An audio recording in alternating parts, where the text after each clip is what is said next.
girls. Welcome to Singapore Zoo and to the Rainforest Spice Pack Show! Alright, now my name is Ellen. I'm going to be your guide for the show, introducing you to a number of animals that can be found in rainforests from all over the world. Now, you know, one of the most beautiful and colorful animals in the rainforest are, of course, one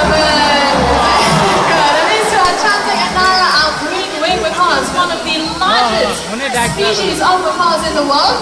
And you notice they've got a really huge beak. That's actually a very special adaptation for cracking nuts, one of their favorite food macaws.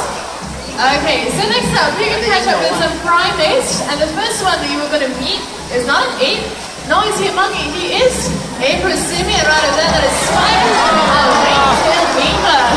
As you can see, he moves really easily on the vine, and that is with the help of his hands and his feet and his beautiful long tail, helping him to maintain his balance. So next up, I've got this guy right here. Everybody say hello to Gilligan. Now Gilligan is a Mallory gibbon. And can anybody tell me, is Gilligan a monkey or an ape? Some say monkey, some say ape. Those of you who said ape, you are correct. Now, Gilligan is a gibbon, therefore they belong to the family of apes. It's quite easy to tell monkeys and apes apart. Firstly, you'll notice his arms are a lot longer than his legs. This is really common with apes. Another easy way is simply by looking at their behinds. Now you see, monkeys have tails, whereas apes are just like Gilligan does not. So, most important question, do you guys want to see some monkeys? Yes or no? Yes! Okay, now the first one, you're going to have to help me call her out. Everybody, shout out for Cheryl!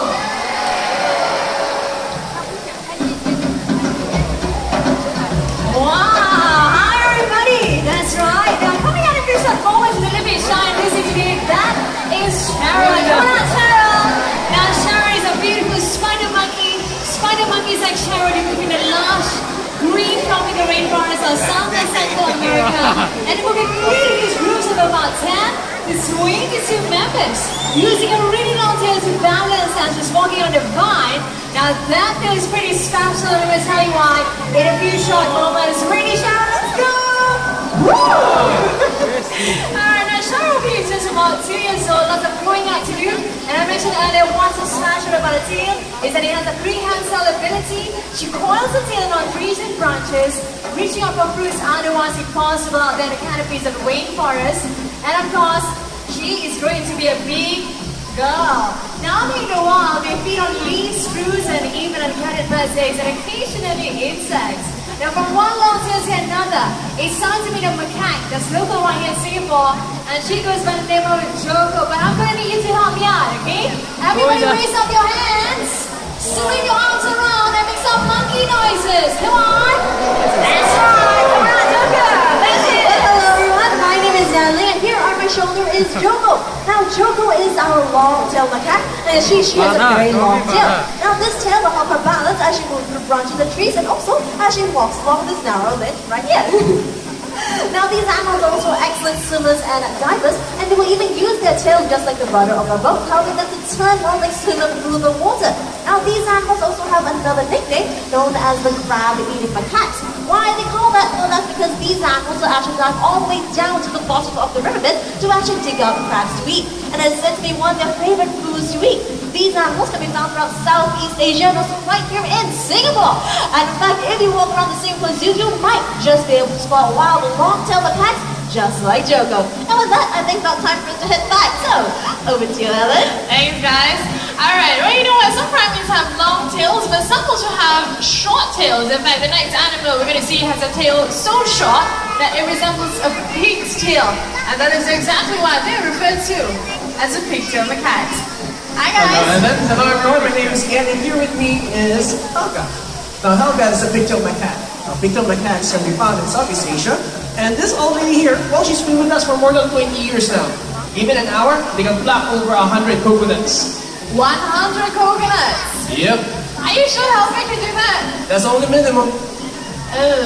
I tell you what, let's show them how it's done. Alright, well, I got another friend coming up, and he'll be showing us how they do it. Congratulations! There you go. That's Conrad, everybody. Now, Conrad is a young pigtail macaque. He's about 5 years old. There you go. He's very powerful, very easy for him to kick #, organized. Thank you, Paul. Okay, now so far you have seen the primates and some of our birds. The next time we're going to catch up with some mammals. They like to spend their time on land, but they especially love the water. And you know, they've got really good hearing also. So, I'm going to need you guys to help me call them out, okay? And when it comes to me, I want you to clap as loud as you can, alright guys? Ready? 1, 2, 3, clap! Okay, now the animal I was looking for, let's try it a little bit different. Now this time, when I count to 3, I want you guys to clap once and stop. Can we do that? Alright, everybody hands up. 1, 2, 3. Some a bit fast, some a bit slow. Don't know what's going on today. By the way, can anybody tell me what animal that was? They look a lot like raccoons, right? I think it actually belongs to the family of raccoons, no worries. When I first saw them, I had no idea what they were either. And those are cotimundis. Cotimundis are native to South America. Not big fans of swimming, and the animal I'm talking about is an excellent swimmer. So this time, I need you guys to really keep it together and keep it strong, okay? On the count of 3, 1, 2, 3. 1, 2, 3. Very good, you guys are ready. We're gonna do it for real this time. Keep your hands in the air. On the count of 1, 2, 3. And this assignment at the Asian small clawed otter is actually the smallest of all species of otters in the world. As you can see, they're really good swimmers, and that is because they have a slim, slender body line and a thick muscular tail helping them to propel through the waters. Bye, boys. Alright, now you guys have come across the cute and the cuddly side of the rainbows, and next up, you're gonna meet one of my favorite animals. Unfortunately, not a lot of people like this animal I'm gonna introduce you. Unfortunately, many people think of them as being wet, slimy, evil, that they will bite you with very little warning, and they also make a very loud hissing sound. Everybody know what animal I'm talking about?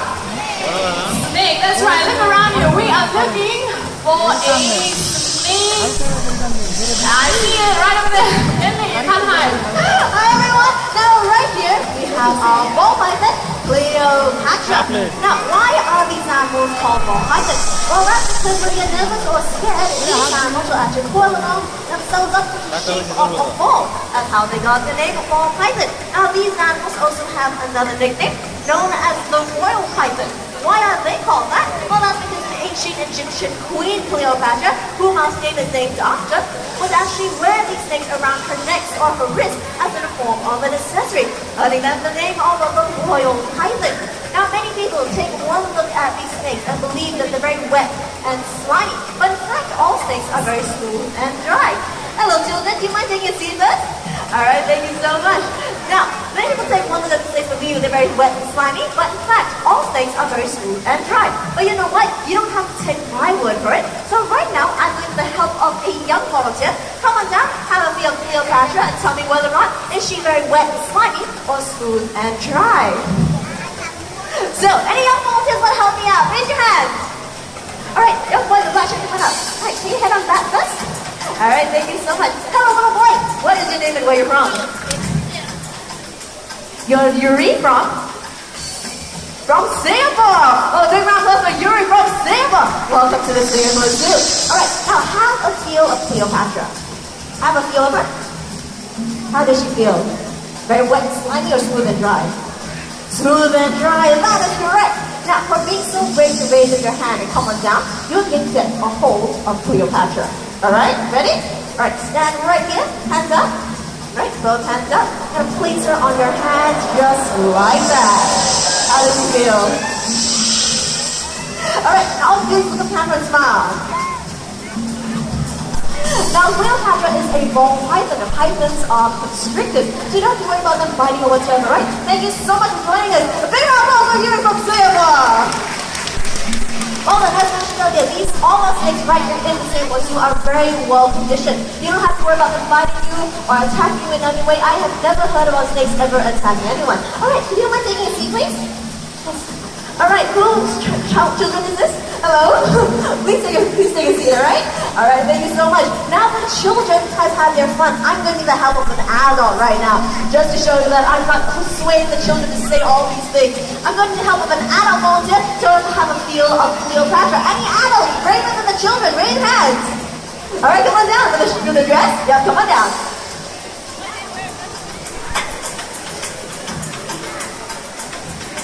All right, a big round of applause for a lady. A big, strong lady right there. All right, hello, ma'am. Hey, what is your name and where are you from? Jackie from England. A big round of applause for Jackie from England. Welcome to the Singapore Zoo. All right, so this spot right here is actually the children's spot. So we're up on stage where the adults are, right? So you have a bit of a background of the trees behind as well, okay? All right, let's go. Don't worry, okay? Now, there are over 3,000 species of snakes in the world, and only 10% of them are venomous. And as mentioned earlier, Cleopatra right here is a ball python, and they are constricted. What they do is actually constrict around their prey, strangle them before swallowing them whole. All right, Jackie, very easy, okay? What you're gonna do is just sit right here. That's right, sit right on the box right here, and we have a surprise for you. Now, right here in the Singapore Zoo, we are having a little bit of snake parade, alright? So, ladies and gentlemen, attention to your left-hand side and your right-hand side. And we have our snakes coming out as well. Now, on my right-hand side, we have Anne with Caesar and Harmony with Jill. And right in front right here, we have Gabby with Mona. And there's the Jibra with B and B. And you see, there are so many different types of snakes. Now, look behind you. Now this is Naga, our albino Burmese python. And she's a lawn python right here in the Singapore Zoo. Now have a look at the camera and smile away. Now Cleopatra may be our longest ball python, but you see she is nothing compared to Naga behind us. Now have a feel of her.